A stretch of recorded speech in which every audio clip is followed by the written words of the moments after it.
இருப்பு கே சிவா தெற்கு தெருவு அப்பா பேர் கலிபெருமாள் 1 ஏக்கர் வாழை போட்டிருந்தேன்.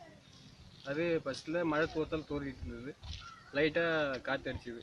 ஒரு 2-3 மரத்தை வந்து முட்டு கொடுத்த மாரி பார்த்தேன். என்னால் முடியல, நம்ம உயிர் சேதம்னு சொல்லிட்டு நான் வீட்டுக்கு போயிட்டேன். போனது வந்து அதிகமாக காற்று ஒரே இதாக வேகமாக ஒரு ஆளை தள்ளுற அளவுக்கு வந்தது. பார்த்தா மழை மழை தள்ளிட்டு இருக்கேன். 1 ஏக்கர் வாழையும் அழிஞ்சிருச்சுங்களா? அது எந்த பருவத்தில் இருந்ததுங்க வாழையெல்லாம்?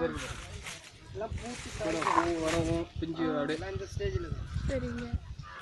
பாதி இந்த மாரி வெளியே வர பக்கத்துலேயே இருந்தது. நான் அதிகமாக அது வெட்டவே இல்லை.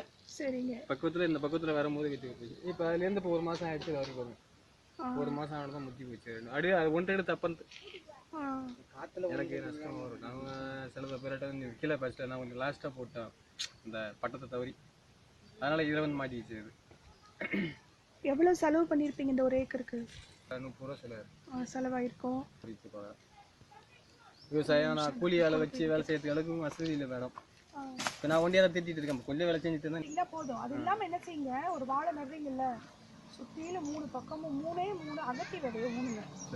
அகத்தி விதையை ஊனிங்கன்னா என்ன பண்ணுன்னு கேட்டிங்கன்னா, அகத்தி வந்து மேலேருந்து நைட்ரஜன் எடுத்துட்டு அது வாழைக்கு கொடுக்கும். தழைச்சத்து உங்களுக்கு கூட்டி வளர்க்கும். இது நார்மலாக இருக்கும். அந்த இலையை வெட்டி வெட்டி கழிச்சு வச்சு குப்பையாக போட்டுக்கிட்டே இருந்தீங்கன்னா வாழைக்கு சரியான உரமாயிக்கும். கூட என்ன செய்யலான்னு கேட்டிங்கன்னா, இந்த மரம் வளர வளர அகத்தி வளருது இல்லையா, அது சைடு கிளையை கழிச்சு போட்டுட்டே இருந்தீங்கன்னா அகத்தி நீட்டமாக போயிடும். அந்த 3 பக்கம் அகத்தியில் வாழையை வந்து கயிறு போட்டு கட்டிடுங்க. எவ்வளவு குளத்தல்னாலும் காத்தடிச்சாலும் இந்த 3 பக்கம் மரம் இருக்கு இல்லைங்களா, அது ஆழமாக வேர் போயிருக்குல்ல, அதனால இதுக்கு தூண் மாதிரி பிடிச்சிக்கும்.